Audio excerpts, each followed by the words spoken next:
here are some reviews for Good Fortune. There's 227 reviews. I sorted them by review date. This film was pretty fun.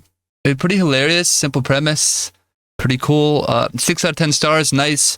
A nice and watchable film about humanity, the daily struggle for survival, a reality. Quite a number of A-list Hollywood stars who, unlike many films of this type, where everyone looks tired, put in quite the effort. Enough humor, a pleasant atmosphere, and a nice, albeit cliched message. Yeah, see, that's what I'm saying. It's simple. I would have given a 7 stars rating. It's 6.5, but I feel like it has the elements of a film, and it's simple.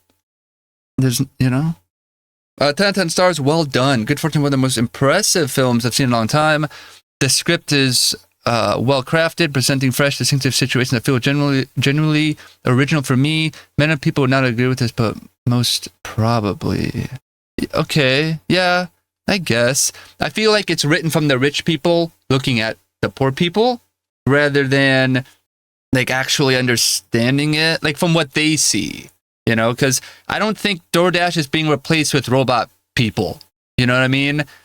They think AI is going to take over Hollywood and robots too, even though they're not yet. I'm pretty sure if they're going to have robots out there, people are going to be stealing them, and running them over and, destroying them. And I have yet to even see advertisement for that. I don't think they have in the city that would work, but it's just, and it would walk as quick as a human, right? Is it able to go as fast as a car? It's going to take longer, I think, anyways. So I don't know. I don't get that. But again, though, I really think that some of this stuff is written from the rich point of view, rather than actually knowing what it's like to be poor or whatever. Especially being poor now versus poor 40, 50 years ago is way different. Like you could be poor and kind of survive. Now, it's different. Out of 10 stars, It's a Wonderful Life meets Trading Places. Ah, that's a good comparison. That's a good explanation for that. Yeah, it is, isn't it, though? It really is Trading Places. It's Freaky Friday as well. Yeah, I think my comparison to Freaky Friday is wrong. I think that Trading Places is a better comparison. It's a sweet, funny movie facing really hard issues in our world. I didn't know I needed to see Keanu Reeves doing silly things in a comedy, and I really appreciate every minute of it. The movie has a lot of good moments. Besides the dense issues, don't expect real and profound answers. The ideal is to inspire. The idea is to inspire and bring joy, and that's already more than we usually get from contemporary comedies. 10 out of 10 stars, surprisingly pleasant. 1 out of 10, boring. A boring and poorly written anti-capitalist trope. If it really is that, all these people are making money. You have to make money in order to live. You can't suddenly just like, oh, I'm giving all my money away and you're poor and you get killed because of some crazy guy who's obsessed with you. That's why this exists, so there's levels. They even say it in the movie. Not everybody can live the good life. There you go. That's it. That's that. The dialogue, it was just a slog. The dialogue was terrible. The actors were all wasted.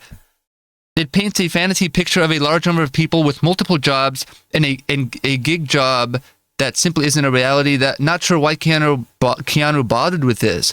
Aziz's lines were delivered as if each scene was a skit at an improv comedy club. Rogan was just playing himself. Yeah, Rogan was playing himself, I guess. Yeah, okay. Because then in the movies, it's him more exaggerated than, I think. Aziz's lines were delivered like a skit. I think that's fine. It was a movie. I mean, they were kind of like little sketches, I guess. Maybe, but I think it worked. I don't know. I feel like it worked. The movie was like, it was real, but it wasn't. It was a fantasy film. So it didn't have to really mimic reality too much, I would say. Yeah, not sure why Keanu bothered with this. Well, I don't think he's into politics. I don't think he's an outspoken liberal or conservative. You know, maybe, I don't know. I don't know who his overlords are. Who does Keanu Reeves report to? You think George Soros summons Keanu? He's like, Keanu, you know, and then like how's that work? I mean, I don't know. Keanu, to me, it fit the role. Aziz wrote it, and he played the character that, you know, need to get his stuff together. And then someone, again, like I said, someone said Keanu Reeves and Seth Rogen would both look hilarious on screen together. That's where that came from. That would be so funny. And then here they are. And I think it was funny. It worked. It was two different people hanging out together. Like if Tom Holland and Morgan Freeman did a movie together where they had to team up, it would be this hilarious. It would, you know, and then yeah, something like that. The contrast would be funny. And I think in this it kind of worked. Keanu Reeves on, you know, opposite Seth Rogen is pretty hilarious if you think about it. But again, I don't know about this rating though. Boring and poorly written. Yeah, I mean, I get it was simple though. But I don't think it was trash because it had a direction. It had like, you know, like a thing. I don't think there was a twist in it, but I mean, you were just waiting for him to learn the lesson, and that was it. It was a premise to tell a story. And yeah, like a cliched story, I guess. 7 out of 10 stars. Could it have been better? This is an interesting film that had a bit of misleading marketing. I was concerned that it was going to be a bit flippant and disrespectful toward that which may be considered sacred. Instead, we have a rather down-to-earth story about a young man named Arj who is trying to make it in the tough big city of LA. A well-meaning angel intervenes without getting prior permission from his superiors. Understandably, and chaos ensues. Other people have already summed up the plot, so I'm not going to spend any time on that. This movie is interesting to watch and usually hits a lot of great notes throughout, but I feel like it's still missing something more on a macro level. Okay, it's taking on themes relating to as existentialism, spirituality, and dealing with trials in our lives. But it does it in an almost slice-of-life fashion. Dealing with trials in our lives, but it does it in an almost slice-of-life fashion. It ends up trivializing much of what I think Ansari is attempting to say. However, I'm kind of stunned that nobody has yet pointed out that even though there are over Christian themes with angels and them with their wings and the attempt to do something that is morally good and right in the world, while kind of overlooking the concept of the big boss, aka God, the Father, there is also another massive religious theme that nobody seems to pick up on. Interesting. I mean, this really seems to... I mean, if you nitpick it to this point, I mean, it makes sense that, like, did he have all of these in mind? Like, when he wrote it, whatever? And by the way, it is Ansari. Aziz Ansari. This guy wrote it wrong. It's a confusing name. Aziz Ansari. That's a tongue twister. But anyways, yeah, I wonder if he had it in his mind when writing it. In many ways, this is the Gita gone bad. Gita? I don't know. Gita? Arch is short for Arjuna, and I am not even of the Hindu religion, but I picked that up? And I'm surprised nobody else seems to be pointing that out. Not trying to be a jerk or anything, but if you read the Bhagavad Gita, you will actually begin to understand the other side of the coin on this movie, and how you can't pick the challenges that you face in life. You only have to pick yourself up and deal with them with as much dignity and faith in yourself and higher power as you can. That's cool. That's what I was saying. Like, everybody has their life. That's it. You can kill yourself, but even rich people, everybody has to deal with death. Every person has to deal with death.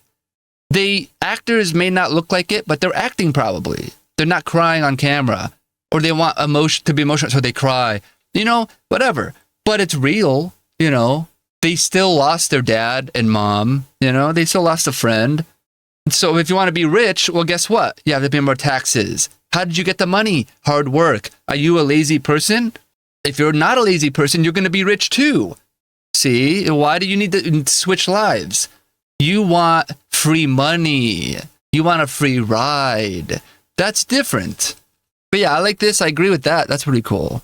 It continues saying, if this movie had been in the hands of a seasoned director who embodied and felt the things that Aziz was going for, I honestly think it would have been hit out of the park rather than us getting hit to second base. Sorry for the metaphors.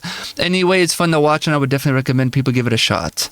If this movie had a seasoned director who talked to Aziz and was like, hey, what do you want? Okay, I get it. I see. Okay. Like, then this probably would have turned out well. But for him being a first movie, writing, directing, and starring in it, that's pretty cool. You got to give it to him for that. If he makes a sequel and he learns from this, his sequel or his second film will be pretty good. If he can read these reviews and go like, they like that? Okay. His 5 writing rules: simple premise, simple twist, sketches, and whatever. That's it. That's an Aziz Ansari film. And then his style will be born, and there you go. And now he has a style. It would be pretty awesome. But I don't know. If he wrote that on his own, I mean, this isn't bad. And I don't think he really needs help. He should just read this, get feedback for himself, and maybe, or not, because this turned out fine, maybe it ruins it, and write his second movie and come out with something else. Anyways, next one is 10 out of 10, good feelings. Excellent film. He directed and wrote this to near perfect effect. It isn't a perfect movie. I'm not sure such a thing exists. This film hits all the right feels. Pretty awesome. 4 out of 10. Poorly acted and poorly written. Wow. The overall idea is not a bad one, but it is hindered by vapid acting and stilted writing. I always say that. I feel like Keanu Reeves is a bad actor, but I don't know. I feel like, but it's so iconic and it's so him that it seems like it's not. But at the same time, you're like, he seems like a bad actor. But I thought it was fine in this. I thought it was okay. His delivery in this works very well. This says the movie does address important issues about our modern economy, but fails in the execution of delivering that message. I agree. Rogen and Palmer cannot save this movie, even though their acting is better than the other actors. That's funny. 8 out of 10 stuff. Pretty good stuff. God, these reviews are back and forth. 4 out of 10. This is truly a truly terrible film, except for Keanu. What? Dude, this part is minimal. His lines are corny and few, but he is so rarely on the screen. His presence is the only thing keeping me from giving this film a rating of 1. There are simply honestly no other redeeming elements. Very average writing, very average cast, appears exceptionally low budget and kind of boring, but Keanu's in it, so I stayed. Low budget? I wonder how much a movie cost. And then this one is 1 out of 10 stars. What's with the Keanu adulation? At what point does Keanu make this movie worth digesting? A bunch of elitist Hollywood richies decrying the plight of the common woman. Seriously, flat acting. Yeah, I guess I agree. If Reeves is placed to give cred to the message, it felt as flat as his delivery. Oh no, is I going to replace me? Judging from this movie. Please, yes. Yeah, I mean, I guess. I've been trying to just push, Hollywood liberal stuff out of my movie review. Like, I do talk about it, but my final review isn't really based off of that. I base it more off, how did the movie do? I mean, of course, if it is straight up to, like, propaganda or straight up, like,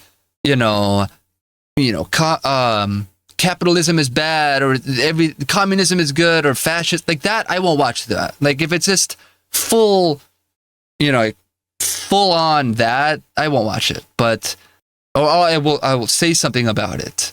This, for me, doesn't seem to do that because, I don't know. it came off as a funny premise. I don't know how to explain it. I agree with this totally. You know, like I was saying, this movie is about poor people written from rich people's lives. You know, like down here, robots aren't replacing us like that. You know, and some, like I guess Amazon sort of is, but I don't think there's been a full-on replacement yet. There's been some like reduction, but I don't know. But I mean, maybe there is, you know, it's starting and all that. But this specifically is about food delivering robots, which I don't think exist yet. I'm pretty sure that doesn't exist. I've never seen one on DoorDash. Never seen one on Uber Eats. 1 out of 10 sounds absolute garbage. Oh, jeez. He must have been desperate for cash. See, that... Interesting. This was painful to watch and just missed the mark completely. Damn, really? There's been other Angel movies before, which is 100% better than this trash. 2 out of 10. Well-intentioned, but misses its mark. 10 out of 10. Great feel-good movie. 6 out of 10. Fun, well-meaning take on the body swap comedy genre. Now, here's a funny one. Here's a funny review that I kind of agree with. 7 out of 10 stars, a hidden apology from Hollywood. Okay?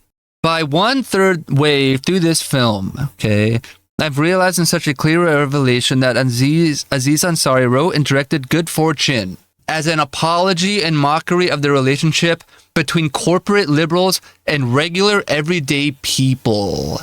Now, if that's true, I don't think it was well done in that way, because it's rich people writing about poor people. You just don't know. You know, you forget what you miss. You just forget. You forget that, you know, what it's like. You just forget. They say stand-up comedians are actually very smart and in tune with their audience. Ansari showed it was very clear in his storytelling, and his first big screen directorial debut, Good Fortune, showed the humanistic aspects of, regardless of someone's fortune, fortune in life, they are still human being. He understood the struggles of everyday regular Americans. Possibly he had such a life before he got famous. That could be true. That could be true, that he was poor and he made it. I don't know about Seth Rogen, if it's from Canada. I don't know if he was poor, you know? Casting Keanu Reeves, who has Nomad's life, is brilliant. There's no need of intricate makeups and costume design. Keanu looks and lives like a homeless person for years. I've never seen Reeves was so much at home being in the character as this fallen angel Gabriel. Yeah. The third main character is Jeff, played by Seth Rogen.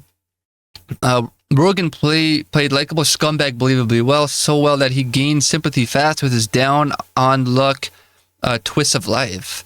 Ansari wrote this thoughtfully, even adjusted Gabriel's personality once Reeves signed in. Oh. Okay. A skill no AI have. Where's the apology? First apology was Rogen's Jeff turned his company from for-profit to for collaboration with sharing profit with drivers. That's it. Yeah, exactly. That was the final scene. That was like, whoa, is this what this movie's about? Second apology was Gabriel was demoted into human to experience human's life, including addiction to cigarettes, alcohol, etc. Talk about people with power lost their power. Okay. Third apology was admitting there are angels, means there is God. Unfortunately, I think the part where a joke saying if there is a God, there is Satan didn't survive editorial. All right. Anyway, Good Fortune showed there is hope for Hollywood when the creativity of the artists are less restricted by those who don't understand movie making. Enjoy Hollywood's hidden apology. All right. That's interesting. And those are all the reviews for Good Fortune.